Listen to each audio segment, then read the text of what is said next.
అమరావతి నిర్మాత, నవ్యాంధ్ర, దివ్యాంధ్ర, భవ్యాంధ్ర, స్వచ్ఛ సంతోష హరిత ఆంధ్రప్రదేశ్గా కావాలి అనే ఆశతోటి నిరంతర శ్రామికులు, బడుగుల లీడర్, బలహీనుల పీడర్, తాడితుల ఫాదర్, పీడితుల వెల్ విషర్, ఇప్పుడు గౌరవనీయులు మన ఆంధ్రప్రదేశ్ ముఖ్యమంత్రి వర్యులు, కేడర్ లీడర్, బడుగుల feeder, బలహీనుల God father Shri Nara Chandrababu Naidu గారు వారు చక్కని ప్రసంగాన్ని మనకి అందిస్తారు. వారి కర్తృత్వం, మిత్రత్వం, నేతృత్వం, ధాతృత్వం, భాతృత్వం, సౌభ్రాతృత్వంతో ఆంధ్రప్రదేశ్ అభివృద్ధి చెందాలి అనే ఆశ, ఆకాంక్ష, ఆశయం, ఆదర్శం, అభిలాష తోటి వారిని ప్రార్థిస్తున్నాను. మీ ఇద్దరు కృష్ణార్జునులాగా మంత్రాలు చేసుకుంటూ చక్కగా రాష్ట్రాన్ని ప్రగతి పథంలో నడిపించాలనేదే మా కోరిక. Thank you sir. Thank you. Telugu lecture మీరు టీచరా లేకపోతే ఏంటి? మీరు టీచరా? ఏది తెలుగు టీచర్వే? సబ్జెక్ట్ ఓకేమ్మా. ఓకే ఓకే ఓకే నువ్వు అవి కూడా చాలా గట్టిగా చెప్పేస్తున్నావు. ఓకేమ్మా. మిత్రులు, గౌరవనీయులు, రాష్ట్ర ఉప ముఖ్యమంత్రి శ్రీ కొణిదెల పవన్ కళ్యాణ్ గారు, కేంద్ర మంత్రి గౌరవనీయులు శ్రీ పెంబసాని చంద్రశేఖరరావు గారు, గౌరవ శాసనసభ్యులు గౌరవనీయులు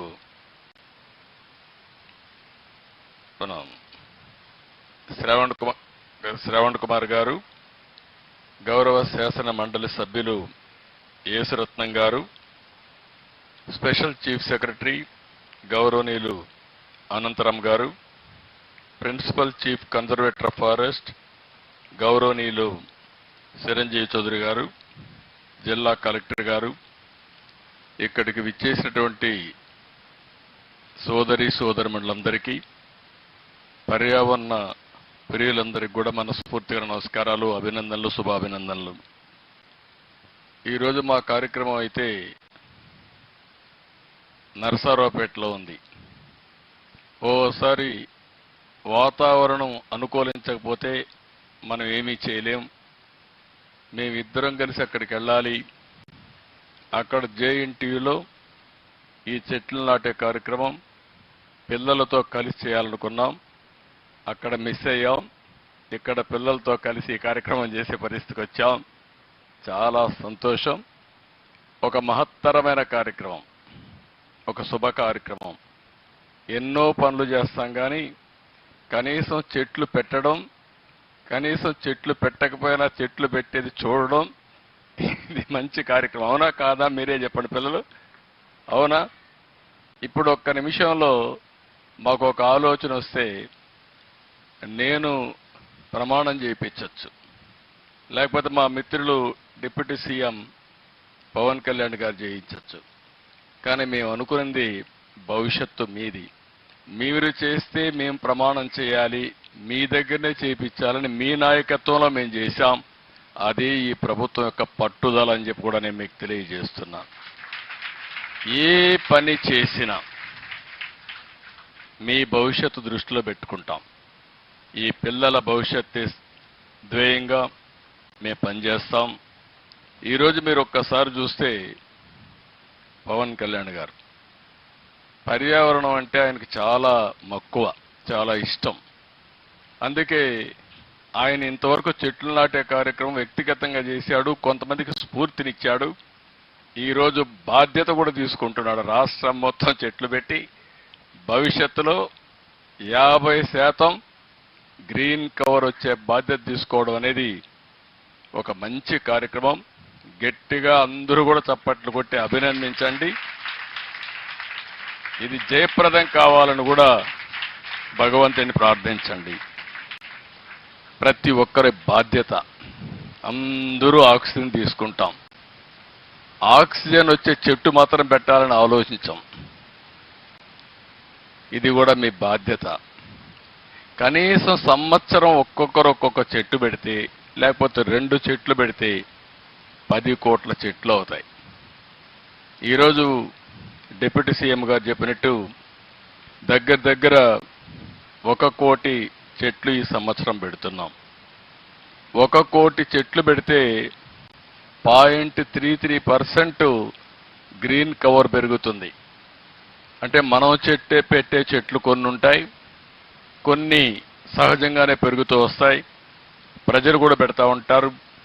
అయితే ఇది ఒక ఉద్యమంగా తీసుకపోతే తప్పకుండా అనుకున్న లక్ష్యాన్ని మనం చేరే అవకాశం వస్తుంది. ఈరోజు ఇప్పుడే కాదు, ఈ యొక్క వన మహోత్సవం ప్రారంభమైంది 1950లో. ఆ రోజు కేంద్ర మంత్రిగా ఉండే వ్యక్తి దీనికి శ్రీకారం చుట్టారు. అక్కడి నుంచి మనం అందరం కూడా ఈ కార్యక్రమం చేస్తున్నాం. నేను దగ్గర 30-40 ఏళ్ల నుంచి ఒక ముఖ్యమంత్రిగా, ఒక రాజకీయ నాయకుడిగా ఈ కార్యక్రమానికి ఎక్కువ ప్రాధాన్యత ఇచ్చాను. నా మనసుకు దగ్గరుండే కార్యక్రమం ఈ వన మహోత్సవం అని చెప్పి కూడా నేను మీకు తెలియజేస్తున్నా. అనేక విధాలుగా నేను ప్రయత్నం చేశాను. ఒకప్పుడు పిల్లలందరూ స్కూల్కి వస్తే గార్డెనింగ్ ఉండేది, ఇప్పుడు గార్డెనింగ్ కూడా లేదు. అసలు గార్డెన్సే లేవు మీ స్కూల్స్లో. ఒకప్పుడు మేమందరం చిన్నప్పుడు స్కూల్కి పోతే 1 గంట, రోజుకు 1 అర్ధ గంట అయినా సరే దగ్గరుండే బావుల దగ్గరికి వెళ్ళి అక్కడి నుంచి బకెట్లో నీళ్లు తీసుకొచ్చి చెట్లకు పోసేవాళ్ళం. నేను అడుగుతున్నా, ఇక్కడుండే పిల్లలు ఎంతమంది నీళ్లు పోస్తున్నారు అడుగుతున్నా. పోస్తున్నారా? ఇంట్లో కానీ లేకపోతే స్కూల్లో కానీ చేలు పైకెత్తండి. శభాష్, మీలో ఈ చైతన్యం చాలా సంతోషం ఇస్తోంది. నాకు ఇప్పుడు నమ్మకం ఉంది, మా మిత్రుడు పవన్ కళ్యాణ్ గారు అనుకున్నట్టు 50% పచ్చదనం తొందరలోనే వస్తుంది. అదే నిజమైన స్వర్ణాంధ్రప్రదేశ్. ఒకప్పుడు క్లీన్ అండ్ గ్రీన్ కార్యక్రమంతో ప్రారంభించాం, అదొక విప్లవం. ఒకప్పుడు ఇంకుడు గుంతలు దవ్వితే చాలా మంది నన్ను ఎగతాళి చేశారు, ఈయనేంటి ఇంకుడు గుంతలు దవ్వమంటున్నాడని. ఏదైతే కంటూర్ ట్రెంచెస్ కానీ ఇంకుడు గుంతలు కానీ మనం తవ్వగలిగితే, నేను ఎప్పుడూ ఒకే మాట మాట్లాడేవాడిని, పడే వర్షపు నీరుని భూగర్భ జలాలుగా మార్చాలి. ఒక పక్క జలాశయాలుంటాయి, చెరువులు ఉంటాయి, కానీ భూమి కూడా మనం చూస్తే భూమినే జలాశయంగా చేయగలిగితే భూమిలో ఇంక మీకు ఎప్పటికీ ఇబ్బందులే రావు. అలాంటి కార్యక్రమానికి శ్రీకారం చుట్టడానికే ఇంకుడు గుంతలు చేశాం. ఒకప్పుడైతే ఇలాంటి అడవి ఉంటే చుట్టుపక్కల కంటూర్ ట్రెంచెస్ కొట్టేశాం. అంటే 2 మీటర్లు లోపలికి 1.5 మీటర్ ఎడల్పుకు కొడితే ఆ కొండలో పడే నీళ్లన్నీ ఆ ట్రెంచ్లోకి వచ్చి మధ్యలో చెక్ డ్యాములు కడితే ఎక్కడికక్కడ కొండలో ఉండే నీళ్లన్నీ కొండలోనే ఇంకిపోతే చుట్టుపక్కల భూగర్భ జలాలు పెరుగుతాయి. అలాంటి మంచి కార్యక్రమాలు కూడా ఆ రోజు చేశాం. ఈరోజు ఫారెస్ట్ డిపార్ట్మెంట్ ఇక్కడే ఉన్నారు, ఆ గుంతల్లో మట్టి కూడా తీయలే. మళ్ళీ వచ్చాడు పవన్ కళ్యాణ్ గారు, ఇప్పుడు తీయిస్తారు. నాకు ఏమాత్రం అనుమానం లేదు, డబ్బులకు కొరత లేదు. ఆయన దగ్గర 2 పోర్ట్ఫోలియోస్ ఉన్నాయి. ఒకటి ఫారెస్ట్ డిపార్ట్మెంట్ ఉంది, ఇంకో పక్క నరేగా ఉంది. ఈ రెంట్లో డబ్బులు కూడా ఉన్నాయి కాబట్టి బ్రహ్మాండంగా చేసే అవకాశం ఉంటుంది. దానికి కూడా శ్రీకారం చుడతారని చెప్పి కూడా నేను మీకు తెలియజేస్తున్నా. ఈరోజు ఇక్కడ చూస్తే నాకు చాలా ఆనందం కలిగింది. మంగళగిరి ఎకో పార్క్ పక్కన all India institute of medical science సుందరమైన బిల్డింగ్ వచ్చింది. పక్కనే బెటాలియన్. ఈరోజు అమరావతి రాజధాని. అమరావతి రాజధానిలో నడిబొడ్డున ఇలాంటి ఎకో పార్క్ ఉందంటే చాలా సంతోషం వస్తుంది. నేను ఇంట్లో నుంచి ఇక్కడికి వస్తే మరో ప్రపంచానికి వచ్చినట్టుంది. ఇక్కడే ఉండిపోవాలనిపిస్తా ఉంది, ఒక ఇల్లు కట్టుకొని. అంత మంచి ప్రదేశానికి వచ్చాం. సుందరంగా ఎటు చూసినా కళ్ళకు ప్లీజింగ్గా కనపడుస్తుంది, మనసు ఆహ్లాదకరంగా తయారవుతుంది. ఈ రోజైతే రోజుకి 300 మంది ఇక్కడికి వచ్చి ఏదైతే వాకింగ్ చేస్తున్నారు అది 300, 3000 కావాలి. ఈ ప్రాంతం అన్ని విధాల అభివృద్ధి అయ్యే పరిస్థితి రావాల్సిన అవసరం ఉంది. ఈరోజు మీరు హైదరాబాద్ చూసుంటారు, అన్ని గుట్టలు, అడవులు, రాళ్లు. అలాంటి హైదరాబాద్లో చెట్లు పెట్టాం. ఒక్కొక్క రోజు 1,00,000, 2 లక్షలు, 5 లక్షలు పెట్టాం. దానివల్ల మొత్తం హైదరాబాద్ అయితే ప్రపంచంలోనే ఒక గ్రీన్ సిటీగా తయారయ్యే పరిస్థితి వచ్చింది. అందుకే నేను మిమ్మల్ని అందరినీ కూడా కోరేది ఒకటే, ఈరోజు ఇలాంటి కార్యక్రమాన్ని జయప్రదం చేయడం కోసం 14లో కూడా ఒక కార్యక్రమం స్టార్ట్ చేశాం. ఆ రోజు మిషన్ హరిత ఆంధ్రప్రదేశ్కి శ్రీకారం చుట్టాం. ఆ రోజే ఒక లక్ష్యాన్ని పెట్టుకున్నాం, 50% గ్రీన్ కవర్ రావాలని. ఈ గ్రీన్ కవర్ రావాలంటే 26 జిల్లాల్లో కూడా చెట్లు పెట్టే కార్యక్రమం చేయాలి. 26 జిల్లాల్లో చెట్లు పెట్టే కార్యక్రమం ఈ సంవత్సరం అయితే 1 కోటి చేస్తున్నాం, కానీ ఇంకా పెద్ద ఎత్తున డ్రోన్స్ ద్వారా సీడ్ ఏవైతే బాల్స్ ఉన్నాయో అవన్నీ కూడా వేసే పరిస్థితి రావాలి. కాస్ట్ ఎఫెక్టివ్గా తక్కువ ఖర్చుతో ఎక్కువ చెట్లు నాటే కార్యక్రమానికి మనం శ్రీకారం చుట్టాల్సిన అవసరం ఉంది.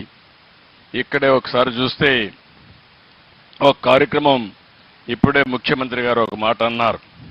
ఆ ముఖ్యమంత్రి గారు చెప్పింది జపాన్లో మియాబకి. ఈ కార్యక్రమం 1 ఎకరాలో ఒకసారి చెట్లు పెట్టేస్తే మళ్ళా పెట్టాల్సిన అవసరం లేదు, థిక్ ఫారెస్ట్ వస్తుంది. దీనికి ఇప్పుడే నేను అడిగితే చిరంజీవి గారు వండుకొని ఒక 5-6 లక్షలు అవుతుంది బిగినింగ్లో ఖర్చు అన్నారు. నేను అన్నాను పర్వాలేదు, మా మిత్రుడు పవన్ కళ్యాణ్ గారు చేయగలుగుతారు. అందుకే ఈరోజు ఏమనుకున్నామంటే 175 నియోజకవర్గాల్లో నగర వనాలు పెడుతున్నాం. అక్కడ జపనీస్ టెక్నాలజీ ఏదైతే ఉందో మియాబకి అనే కార్యక్రమం ద్వారా 1 హెక్టార్లు అంటే 2.5 ఎకరాల్లో చెట్లు పెట్టేది ఒక ఆదర్శంగా తయారు చేసి ఎవరెవరు ముందుకు రాగలుగుతారో వాళ్ళందరూ చేసేట్టుగా ఇది ఒక ఉద్యమంగా తయారు చేయాలని చెప్పి అనుకుంటున్నాం. ఇది కూడా అప్పుడు మీరందరూ అక్కడ చూస్తే మీకు ఒక ఐడియా వస్తుంది. దాని ప్రకారం ముందుకు పోతామని చెప్తే కూడా నేను మీకు తెలియజేస్తున్నా. అదే మరిగా ఈరోజు ఇప్పుడే వారు ఇంకొక అవకాశం కూడా చెప్పారు.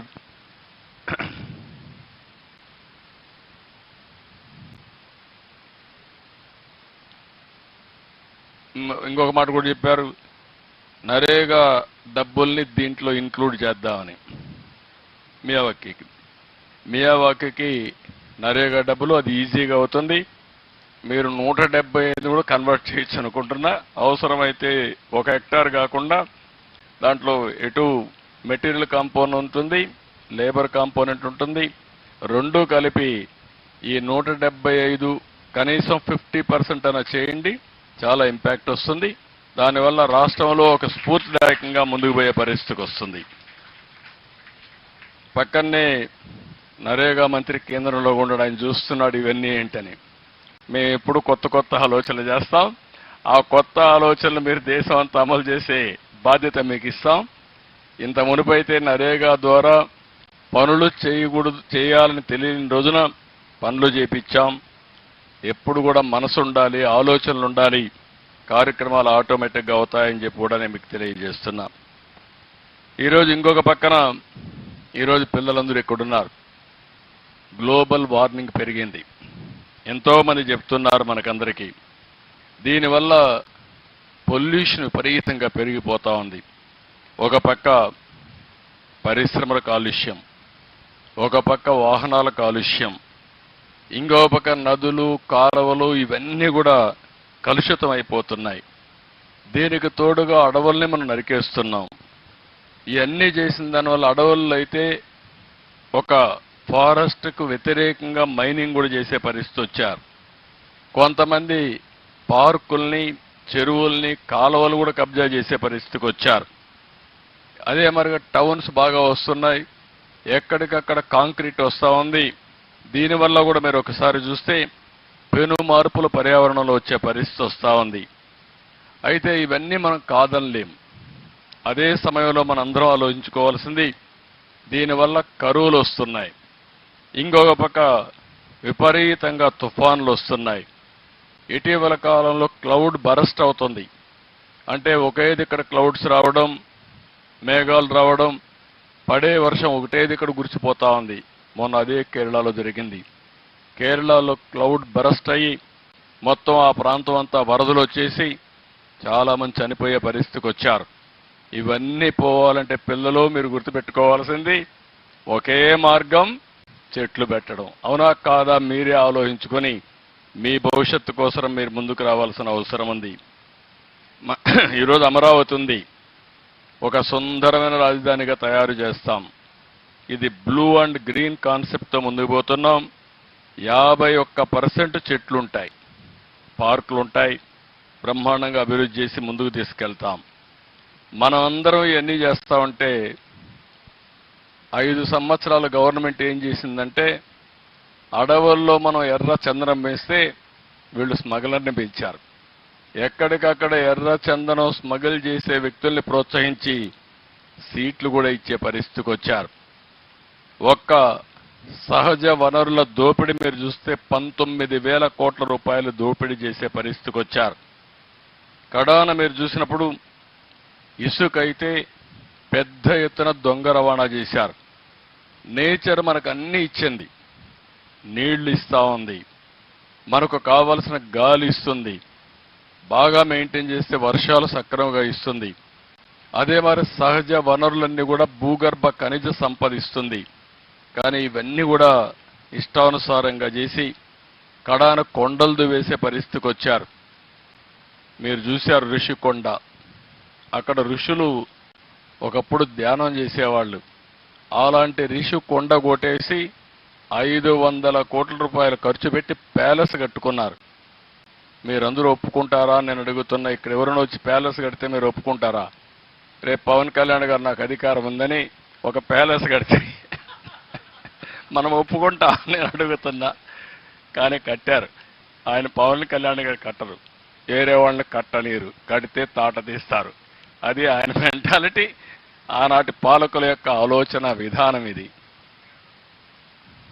ఒకప్పుడు ముఖ్యమంత్రి కానీ డిప్యూటీ సీఎం వచ్చింటే ఇక్కడ చెట్లే ఉండేటివి కాదు, మొత్తం నరికేసేవాళ్ళు. ఇప్పుడు మేము చెట్లు పెంచుతాం కానీ, చెట్లు పెడతాం కానీ చెట్లు కొట్టం. అది మా సిద్ధాంతం అని చెప్పి కూడా మరొకసారి రాష్ట్రంలో ఉండే ప్రజలందరికీ హామీ ఇస్తున్నాం. కడాన మీరు ఒకసారి చూస్తే కర్నూలు జిల్లాలో బ్రహ్మంగారిని గురించి విన్నారా మీరు? కాలజ్ఞానం చేశారు, లేకుంటే అప్పుడు కాలజ్ఞానం కూడా రాసేవాడు, విన్నారా? ఆయన కాలజ్ఞానం రాసిన రవ్వల కొండ ఒకటి ఉంది, అక్కడ ఆడనే కూర్చొని ఇవన్నీ రాశాడు. ఆ రవ్వల కొండ కూడా కొట్టేశారు వీళ్ళు వచ్చి. ఏం చెప్పాలో నాకైతే అర్థం కావడం లేదు. అలాంటి దుర్మార్గమైన కార్యక్రమాలు చేశారు. అందుకనే ఒక్క విషయం మీరు చూస్తే శ్రీకాకుళం నుంచి కుప్పం వరకు విధ్వంసం చేశారు. నేను అడుగుతున్న పిల్లలు మీరు ఒక్కటి గుర్తుపెట్టుకోవాలి, కొలంబియా దేశం ఉంది తెలుసా? ఎంతమంది తెలుసు కొలంబియా దేశం? చేలు పైకెత్తండి పిల్లలకి. కొలంబియా దేశం చరిత్ర చదవలేదా మీరు ఇంకా? అదే మరిగా పాబ్లో ఎస్కోబార్ అని ఒక నాయకుడు ఉండేవాడు, చదివారా? ఫ్లెక్సీలో దీంట్లో వచ్చాయి, సీరియల్లో వచ్చాయి. ఆడొక నాయకుడు ఉండేవాడు. ఆ నాయకుడు ఏం చేసేవాడంటే ఈ డ్రగ్స్ వ్యాపారం చేసి 100,000 కోట్ల రూపాయలు సంపాదించి అమెరికాకు పంపించి ఆ డబ్బులు పెట్టి అక్కడ రౌడీజం చేసి ప్రజల్ని భయభ్రాంతుల్ని చేసి అడ్డం వచ్చే వాళ్ళందరినీ చంపేస్తూ కడాన మీరు చూస్తే 12 మంది 14 మంది సుప్రీంకోర్టు జడ్జిలు కూడా చంపేశారు బాంబులేసి. ఎప్పుడో జరగల, నేను రాజకీయంలోకి వచ్చినాకనే జరిగింది. 85-90, నేను 78 రాజకీయానికి వచ్చాను. అలాంటి వాళ్ళుండి మొత్తం అక్కడంతా ఇది చేస్తే కడాన ఆయన చనిపేసే పరిస్థితికి వచ్చారు, అది వేరే విషయం. కానీ ఇక్కడ నేను రాజకీయాల్లో ఉన్నప్పుడు నేను చూశాను ఆ ఎస్కోబార్ ఏ విధంగా ఉంటాడో మొన్నటి వరకు పరిపాలించిన పాలకుడు కూడా అదే మరుగా చేశాడు. అవునా కాదా అని మిమ్మల్ని అడుగుతున్నా. ఏమమ్మా అవునా కాదా? మీరందరూ మొన్నటి వరకు భయపడ్డారా లేదా? మాట్లాడేవాళ్ళ స్వేచ్ఛగా? మీ టీచర్లు స్వేచ్ఛగా ఉన్నారా మీ స్కూల్లో మొన్నటి వరకు? లేరు కదా, భయంగా ఉండేవాడు. అవునా కాదా? కారణం ఏంటి? ఎందుకు భయపడ్డారు? ఎందుకు భయపడ్డారు చెప్పండి? రౌడీ పాలనకు భయపడిపోయారు. ఏదైనా ఉంటే నేను పవన్ కళ్యాణ్ గారు చూసుకుంటా ఉన్నాం.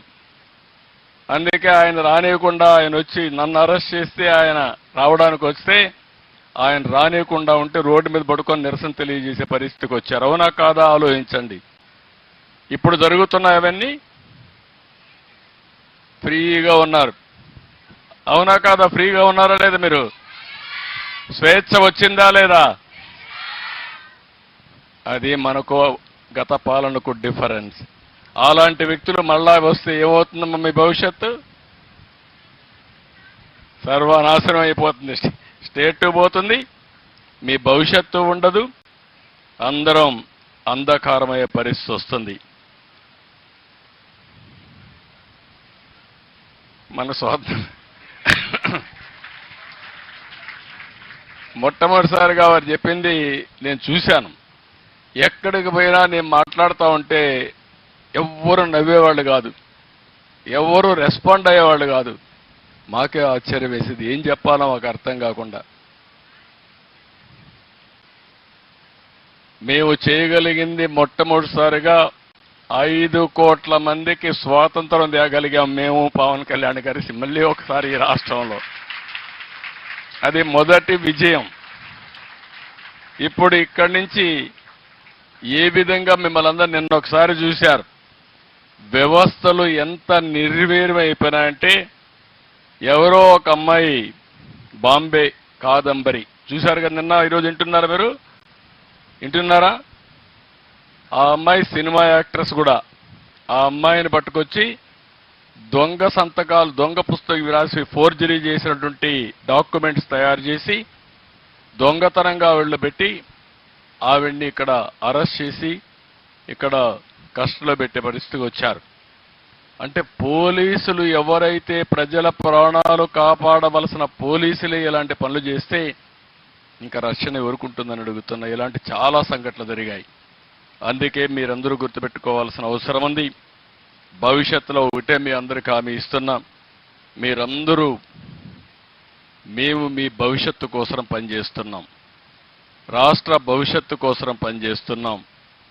ఈ యొక్క చెట్లు పెట్టే కార్యక్రమం ఒక ఉద్యమంగా మనం ముందుకు తీసుకుపోవాల్సిన అవసరం ఉంది. దీనికోసమే ఈరోజు మేము చెప్పినట్టు ఎక్కడ చూసినా 50% పచ్చదనం ఉండేట్టుగా చూస్తాం.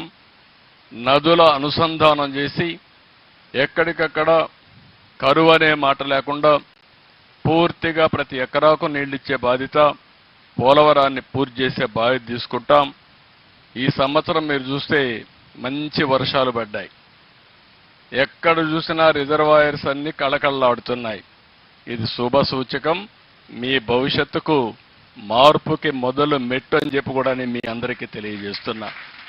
అక్కడి నుంచి ప్రారంభిస్తున్నాం.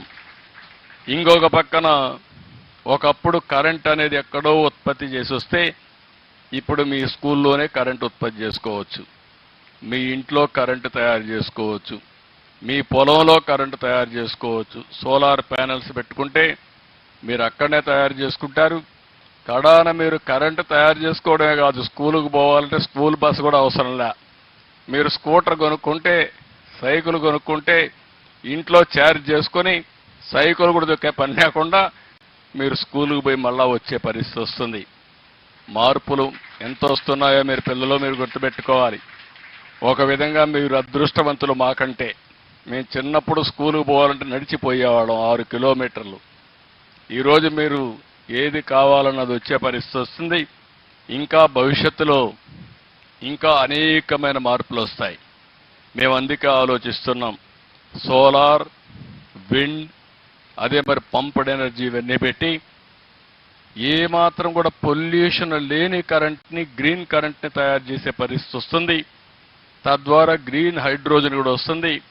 దీనివల్ల మీకు ఉద్యోగాలు వస్తాయి, రాష్ట్రానికి సంపద వస్తుంది. ఇంకొక పక్క ఖనిజ సంపద ఎవరిని దొయినయం, ఇసుక ఫ్రీగా ఇస్తాం. ఇంకొక పక్కన మీరు చూస్తే ఏవైతే పరిశ్రమలన్నీ ఈ యొక్క ఖనిజ సంపదతో మనం తయారు చేసుకునే పరిస్థితి వస్తుంది. కడాన నేను ఒకటే మిమ్మల్ని అడుగుతున్నాం. సమాజం అంటే జీవ వైవిధ్యం ఉండాలి. దేశం అంటే అడవులు, జంతువులు, పక్షులు, జలవనరులు అన్నీ కలిస్తేనే ఈ యొక్క సమతుల్యం ఉంటుంది. గాలి లేకపోతే మానవ మనుగడే లేదు. చెట్టు లేకపోతే జీవరాశుల చరిత్రే ఉండదు. ఈ విషయం మీరు గుర్తుపెట్టుకోవాలి. ఈ రెండు కాపాడుకోకపోతే మనం మనుషులమే కాదు. మన భవిష్యత్తు కోసం మనం ఆలోచించాల్సింది పర్యావరణ సమతుల్యం కోసం పాటుపడాలి. అప్పుడే భవిష్యత్తు ఉంటుందని చెప్పి కూడా నేను మీకు తెలియజేస్తున్నా. ఈరోజు జీవ వైవిధ్యానికి మన రాష్ట్రం ఒక చిరునామాగా తయారు కావాలి. 13 వన్యప్రాణ సంరక్షణ కేంద్రాలు, 3 నేషనల్ పార్కులు, 2 జూలాజికల్ పార్కులు, 1 టైగర్ పార్కు శాంక్చురీ, ఇంకొక పక్క ఒక ఎలిఫెంట్ శాంక్చురీ, ఇవన్నీ వచ్చే అవకాశాలు ఉన్నాయి. ఇంకొక పక్క మీరు నాగార్జున సాగర్ శ్రీశైలం దగ్గర 5,300 ఎకరాల్లో దేశంలోనే అతిపెద్ద టైగర్ శాంక్చురీ వస్తుంది. 80 పులులు ఉన్నాయి. కాబట్టి మీరు ఎప్పుడన్నా పులులు చూడాలంటే నేరుగా నాగార్జున సాగర్ పోతే పవన్ కళ్యాణ్ గారిని ఒకసారి తలుచుకుంటే పులుల దర్శనం చేసుకొని మీరు రావచ్చు. అలాంటి సఫారీ తయారు చేస్తున్నాం. ఇది కాకుండా ఇంకొక పక్కన మీరు చూస్తే ఎవరైనా సరే ఈ యొక్క అడవులను కానీ విధ్వంసం చేస్తే వదిలిపెట్టాం. ఎవరైతే రెడ్ శాండిల్ స్మగ్లర్స్ ఉన్నారో వాళ్ళని హెచ్చరిస్తున్నా. ఇన్ని రోజులు మీరు ఆటాడారు, భవిష్యత్తులో మీ ఆటలు సాగనీయం. అవసరమైతే డ్రోన్స్ పర్యవేక్షణ పెడతాం. నీకంటే ముందు డ్రోన్ మీ అడవుల్లో ఉంటుంది. ఎవడైనా అడవిలో అడుగు పెడితే అదే చివరి రోజు చేసే బాధ్యత మాదని మరొక్కసారి మీ అందరికీ తెలియజేస్తున్నా, వాళ్ళని హెచ్చరిస్తున్నా. పర్యావరణాన్ని కాపాడడానికి ఆధునీకరణ తోడు చేస్తాం, డ్రోన్స్ను ఉపయోగిస్తాం. ఎవరైనా సరే తప్పు చేస్తే వాళ్ళని కంట్రోల్ చేసి ముందుకు పోతాం. నేను ఒకటే మిమ్మల్ని అందరినీ కోరుతున్నా, స్వచ్ఛమైన గాలి కావాలనా లేదా అని అడుగుతున్నా. స్వచ్ఛమైన గాలి కావాలనా లేదా? అదే మరి పరిశుభ్రమైన నీరు కావాలనా లేదా? ఇది మన ఆస్తి, ఇది ప్రజల ఆస్తి. ఆ ప్రజల ఆస్తిని కాపాడుకునే బాధ్యత మనందరిపైన ఉంది. అవునా కాదా అని మిమ్మల్ని అడుగుతున్నా. అదే మాదిరిగా మీరు దీన్ని కాపాడి మీరు అనుభవించి మీ తర్వాత తరాలకు కూడా ఇవ్వాలి. మేము మీ తరాలకు ఇవ్వాలి, మీరు భావితరాలకు ఇవ్వాలి. ఇస్తామని గట్టిగా చప్పట్లు కూడా చెప్పండి. అది జరగాల్సిన అవసరం ఉంది. అదే సమయంలో పవన్ కళ్యాణ్ గారి నాయకత్వంలో 32 కమ్యూనిటీ ఆధారిత ఎకో టూరిజం కేంద్రాలు తయారు చేస్తున్నాం. 175 నియోజకవర్గాల్లో 175 నగర వనాలు పెంచుతాం. అక్కడే ఇప్పుడు జపనీస్ టెక్నాలజీ అది కూడా ఉపయోగించి, నరేగా డబ్బులు ఉపయోగించి ఆదర్శంగా చేయబోతున్నాం. ఇంకొక పక్క మా ఆలోచన ఒకటే, 2047కి ఆంధ్రప్రదేశ్ నెంబర్ 1 స్టేట్గా ఉండాలి. మీరందరూ పిల్లలు, మీరందరూ గుర్తుపెట్టుకోవాలి, మీ భవిష్యత్తు ఉజ్వల భవిష్యత్తుగా ఉంటుంది.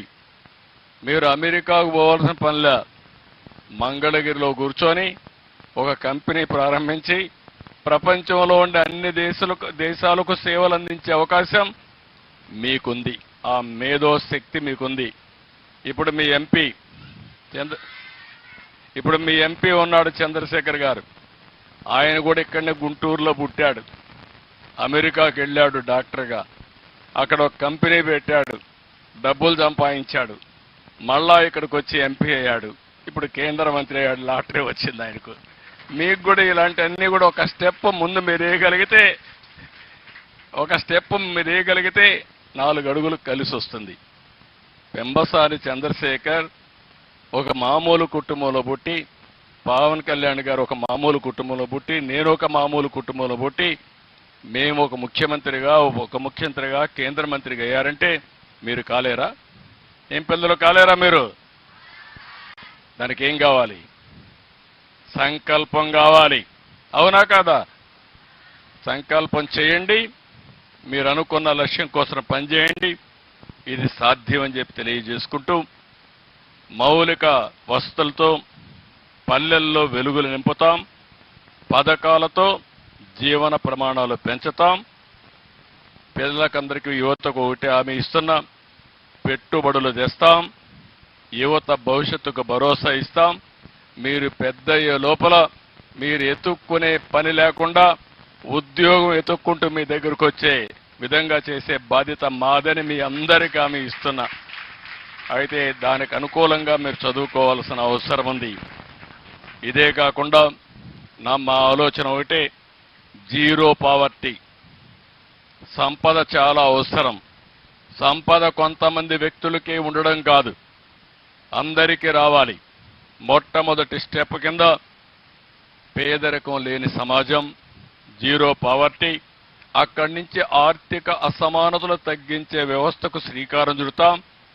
ఆర్థిక అసమానతలు తగ్గాలంటే ప్రతి ఒక్కరికి నాలెడ్జ్ రావాల్సిన అవసరం ఉంది. ఇది నాలెడ్జ్ ఎకానమీతోనే సాధ్యం. దీంతో ముందుకు పోతాం.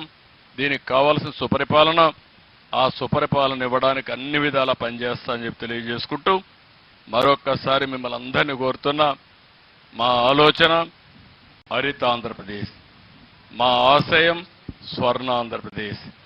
దీనికి మీరందరూ కూడా ముందుకొచ్చి ప్రతి ఒక్కరూ చెట్లు పెట్టాలి. పెడతారా? మీ వల్ల రాష్ట్రంలో ఉండే అందరికీ వినపడాలి. గట్టిగా చెప్పండి, చెట్లు పెడతారా లేదా? పెట్టిన చెట్టుకు నీరు పోస్తారా లేదా?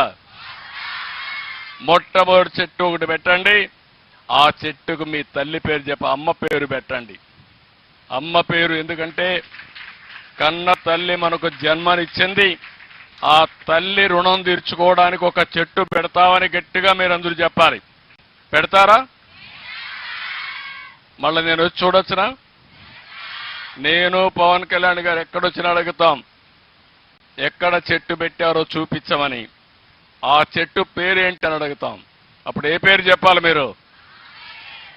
మీ అమ్మ పేరు చెప్తారు కదా. ఇంత మునుపు పాలకులు మరిగా మీ తండ్రి తాత ఇచ్చిన పట్టాదారు పాస్ పుస్తకంపై ఆయన ఫోటో వేసుకున్నాడు. ఇప్పుడు అట్లా వేయం. మీరు చెట్టు పెడితే ఆ చెట్టుకు మీ తల్లి పేరే చెప్తాం, మీ అమ్మ పేరే పెడదాం. పెడదామా? నమ్మకమే కదా? నన్ను నమ్మమంటారా? గ్యారంటీనా? Yes, agreed. మీరు ఈ మాట చెప్పారంటే నాకు కొండంత ధైర్యం. తప్పకుండా అనుకున్న లక్ష్యాన్ని సాధిస్తాం. ఈ రోజు మిమ్మల్ని చూసిన తర్వాత రాత్రి నాకు భోజనం కూడా అవసరం లేదు, కడుపు నిండిపోయింది. చాలా సంతోషం. I wish all the best. పిల్లలు, ఈ రాష్ట్ర భవిష్యత్తు మీ చేతుల్లో ఉంది. దానికి ఏం కావాలనో చేయడం మా బాధ్యత. అందరం కలిసి ముందుకు పోదామని మరొక్కసారి తెలియజేసుకుంటూ అందరికీ నమస్కారాలు. జై హింద్, జై హింద్.